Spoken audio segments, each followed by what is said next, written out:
আসসালামু আলাইকুম। মেসেজে কেউ যদি আপনাকে গালি দেয়, তার 2 বছর জেল অথবা 1.5 কোটি টাকা জরিমানা আসবে।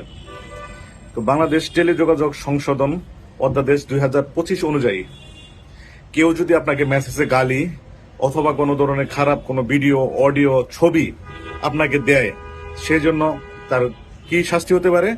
1.5 কোটি টাকা জরিমানা অথবা 2 বছরের কারাদণ্ড। তো আমরা আপনাদেরকে একটু বিস্তারিত বলবো।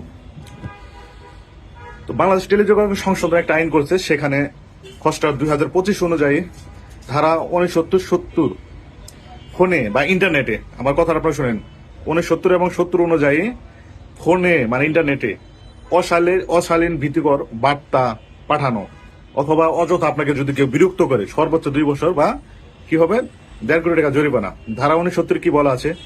টেলিযোগাযোগ বেতার যন্ত্রের মাধ্যমে অশ্লীল ভীতিকর বা অপমানজনক বার্তা বা ছবি, ভিডিও পাঠালে 2 বছর কারাদণ্ড বা 1.5 কোটি টাকা জরিমানা। আবার ধারা 70 বলা আছে যুক্তিসঙ্গত কারণ ছাড়া কাউকে বারবার ফোন করে বা বার্তা পাঠিয়ে বিরক্ত করা, এটাও কিন্তু একটা অপরাধ।